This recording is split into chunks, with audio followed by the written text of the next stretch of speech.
అందరికీ నమస్తే. ఎలా ఉన్నారు? అందరూ బాగుండాలని మనస్ఫూర్తిగా కోరుకుంటున్నాను. నేనైతే బాగానే ఉన్నాను.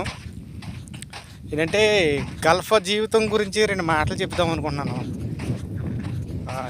మాది గల్ఫ్ జీవితం అంటే ఎలా ఉంటుంది మీకు తెలియదు ఏముంది అంటే, తెలియని వాళ్ళు చాలామంది ఉంటారు. ఇక్కడికి వచ్చి అనుభవించిన వాళ్ళు కొంతమందే ఉంటారు. గల్ఫ్ జీవితం అంటే అవో దుబాయ్ వెళ్ళాడు, సౌదీ వెళ్ళాడు, కువైట్ వెళ్ళాడు, ఇడికేంట్రా బాబా బోల్ సంపాదించేస్తున్నాడు అని అనుకుంటారు. కానీ మనం ఏ ఏ దేశమైనా సరే మన ఇంటికాడ బయలుదేరినప్పుడు మనసులోనూ చాలా బాధ అనిపిస్తుంది అనమాట. పిల్లలను వదిలేసి, భార్యను వదిలేసి, తల్లిదండ్రులను వదిలేసి ఇంత దూరం వచ్చి పని చేయాలి, వెళ్ళిపోతున్నాను వీళ్ళందరినీ వదిలి అని ఒక బాధ ఉంటుంది. మనం అక్కడికి వెళ్తే 4 డబ్బులు సంపాదించవచ్చు, ఉన్న బాధలో అప్పులు, పిల్లల్ని, కుటుంబాన్ని శుభ్రంగా హ్యాపీగా చూసుకోవచ్చు అని ఒక ఆనందం ఉంటుంది అనమాట. ఇక్కడికి వచ్చిన తర్వాత ఎలా ఉంటుందంటే, చూడండి ప్రస్తుతానికి నేను ఇప్పుడు ఇక్కడికి వచ్చాను. పొద్దున్న 3 గంటలు లేచాను. 3 గంటలు లేచి టిఫిన్లు వండాను అనమాట. ఇంకా టిఫిన్లు వండాను, ఇంకా ఇక్కడ తినేయారు. నేను అక్కడ వంట కొంచెం చక్కబెట్టుకుని ఇక్కడికి వచ్చాను. ఇప్పుడు ఇవన్నీ తీసుకుని మళ్ళీ ఇప్పుడు అక్కడికి వెళ్ళాలి. ఇవన్నీ క్లీన్ చేసుకోవాలన్నమాట. మళ్ళీ భోజనం టయానికి ఇవన్నీ క్లీన్ అయిపోవాలి. ఇవన్నీ మొత్తం నీట్గా ఉండాలి భోజనం టయానికి. ఇప్పుడు ప్రస్తుతానికి 11 అవుతుంది. అక్కడ వంట పొయ్యి మీద పెట్టి ఇక్కడికి వచ్చాను అనమాట. తెల్లారు లేచిన తర్వాత మా పని ఎలా ఉంటుందంటే, తెల్లారి గంటల 3 గంటలు లేగాలి, టిఫిన్లు వండాలి, భోజనాలు వండాలి, ఇంకా వేరే వేరే పనులు ఏ పని చెప్పినా చేయాలన్నమాట. అలాంటప్పుడు మనం కొంచెం అలా పని చేసుకుంటూ ఇంటికి ఫోన్ చేద్దాం. ఇంటికాడ నుంచి అంటారు పిల్లలు, అడుగుతారనమాట, నాన్న టీ తాగావా, టిఫిన్ చేసావా అని అడుగుతారు. మనం టీ తాగినా తాగకపోయినా తాగానమ్మా, తిన్నానమ్మా, బాగానే ఉన్నానమ్మా అని చెప్పుకుంటాం. ఒంట్లో ఎలా ఉంటుందంటే, మనకి జ్వరం వచ్చినా, రొంపు వచ్చినా, ఏ కాలుకి దెబ్బ తగిలినా, ఏ ఉల్లిపాయలు కోసినప్పుడు చేయితేనే కూడా అమ్మ బాగానే ఉన్నాను, ఏం కాదు నాకు, నేను బాగానే ఉన్నాను, మీరు ఎలా ఉన్నారు అనేసి చెప్పుకుంటూ ఉంటాం అన్నమాట. ఇంటికాడ తల్లి అయినా తండ్రి అయినా అడుగుతారు, బాబాయ్ ఎలా ఉన్నావో, భార్య అయినా అండ్ ఎలా ఉన్నారు అని అడుగుతారు. అలాంటప్పుడు కూడా మనం ఎంత బాధలో ఉన్నా కూడా బాగానే ఉన్నాం, బాగానే చేసుకుంటున్నాను పని అని చెప్తాం. అలా అడుగుతారనమాట. మీ సేట్లు బాగా చూసుకుంటున్నారా, ఎలా చూసుకుంటున్నారా, మంచోళ్ళేనా అని అడుగుతాం. వీళ్ళు ఎంత మనం నీచంగా చూసినా కూడా అమ్మ మా బాగానే చూసుకుంటున్నారు నన్ను, వీళ్ళు మంచోళ్ళే అని చెప్పుకుంటాం. ఎందుకంటే వీళ్ళు కొడతారు, కుక్కను కొట్టినట్టు కొడతారు ఒక్కొక్కరు. చాలామంది చెప్పుకుంటారు కన్న కొడుకులా చూసుకుంటున్నారు నన్ను అని. అది కన్న కొడుకులాగా ఎప్పుడు చూసుకోరు. వీళ్ళు పని మనిషిలాగానే చూస్తారనమాట. అలా ఒక హీనంగా చూస్తారు మనల్ని. ఎందుకంటే మన పరాయి దేశం వచ్చి పని చేసుకుంటున్నాం కాబట్టి ఇక్కడ మన దగ్గర వచ్చి పని చేస్తున్నారు. వీళ్ళు కూలోళ్ళలాగానే చూస్తారు, మనల్ని ఎప్పుడు మంచిగా చూడరు.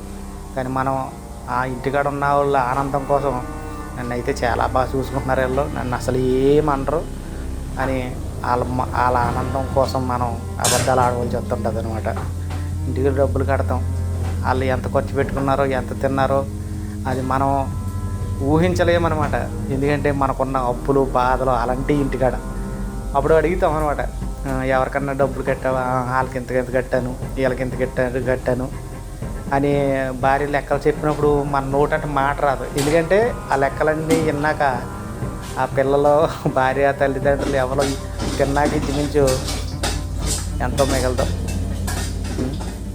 కొంచెం వీళ్ళు ఎలా బతుకుతున్నారా అనే ఆలోచన ఉన్నా కూడా వాళ్ళు ఫోన్ చేసినప్పుడు అడుగుతారా, తిన్నావా అన్నాం, తిన్నానని చెప్తాం.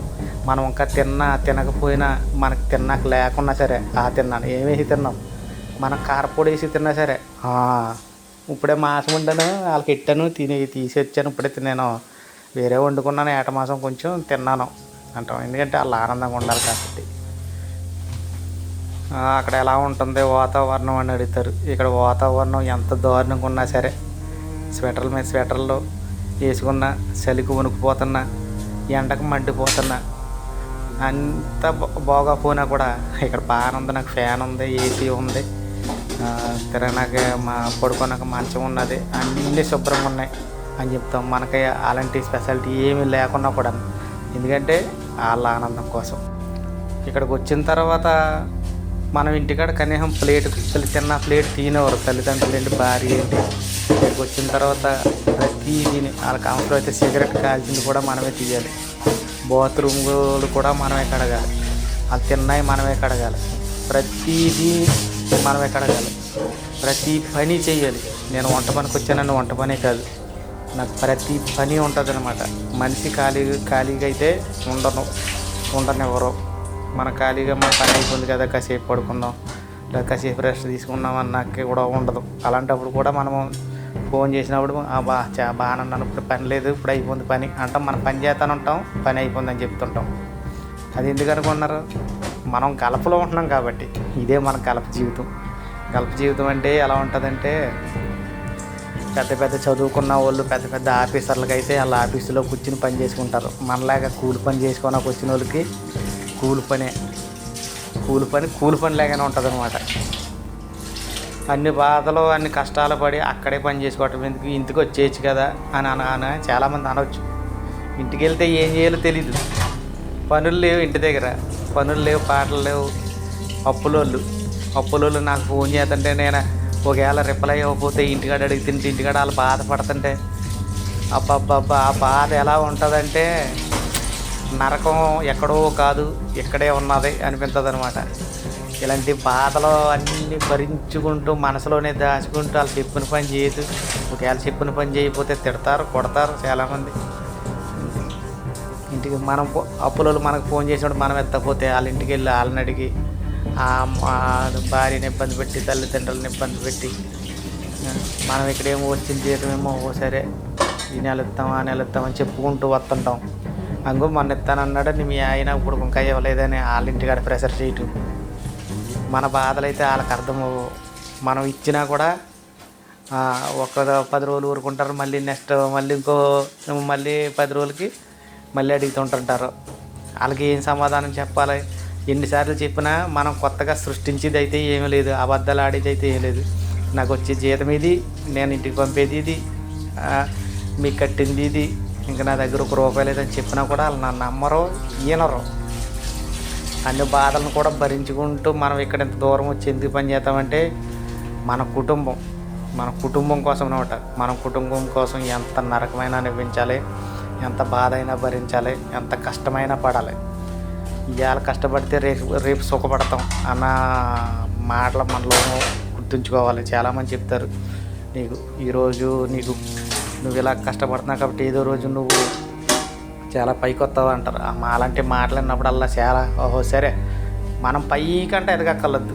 మనకి బాధలు ఇబ్బందులన్నీ తీరిపోయి ఫ్యామిలీతో హాయిగా ఉండి హ్యాపీగా వాళ్ళతో కలిసిమెలిసి ఇంటికాడ ఉండి పనికి వెళ్ళి సాయంత్రం ఇంటికి వచ్చి నలుగురితో కూర్చొని భోజనం చేసి అలా ఉంటే ఆ జీవితం కోరుకుంటాం తప్ప. కానీ మనం కోటీశ్వర్లు అయిపోవాలి, మనం సంపాదించేయాలి అన్న ఆలోచన అయితే చాలామందికి ఉండదు. కలప దేశం వచ్చిన వాళ్ళకి ఎక్కడో 100కి 10 మంది ఉంటారు నీ డబ్బు సంపాదించుకోవాలి, కూడబెట్టుకుని ఇంటికి వెళ్ళాలని. నేను మాట్లాడేది నాకు కొంచెం ఏదో అనిపించవచ్చు, కానీ నేను మాట్లాడే మాటలు చాలామందిని బాధ పెట్టి ఉండొచ్చు, కొంతమందికి ఎటకారంగా ఉండొచ్చు, కొంతమందికి నవ్వు రావచ్చు. కానీ ఎవరైతే బాధపడద్దు. నేను చేసి పని ఇలా ఉంటుంది కాబట్టి, ఇక్కడికి వచ్చిన జీవితం ఇలా ఉంటుంది కాబట్టి నేను ఈ మాటలు మీ అందరికీ చెప్తున్నాను, అర్థం చేసుకుంటారని. ఎందుకంటే నాకున్న కష్టం నేను చెప్పుకుంటున్నాను. అది చాలామందికి ఇలా ఉండకపోవచ్చు, నాకైతే ఇలా ఉంటుంది. మనం ఎంత బాధపడ్డా ఎంత హ్యాపీగా ఉన్నా సరే నలుగురితో నవ్వుతూ ఉంటాం, నలుగురితోనూ బాగానే ఉన్నామని చెప్తాం, నలుగురు బాధలు తీరుస్తాం, మన బాధలు కూడా పంచుకుంటాం. ఎందుకంటే మీ అందరికీ ఈ బాధలన్నీ ఎందుకు చెప్పుకున్నానంటే ఇది నా యూట్యూబ్ ఫ్యామిలీ కాబట్టి. ఓకేనా? మరి నా మాటలు మీకు నచ్చితే మాత్రం ప్లీజ్ సపోర్ట్ చేయండి. ఓకే అండి, మళ్ళీ నెక్స్ట్ వీడియోలో కలుద్దాం. ప్లీజ్ కొత్తగా చూస్తే సబ్స్క్రైబ్ చేసుకోండి, లైక్ అయితే చేయండి. ఓకే అండి, మరి మీ అందరికీ చాలా థ్యాంక్ యూ.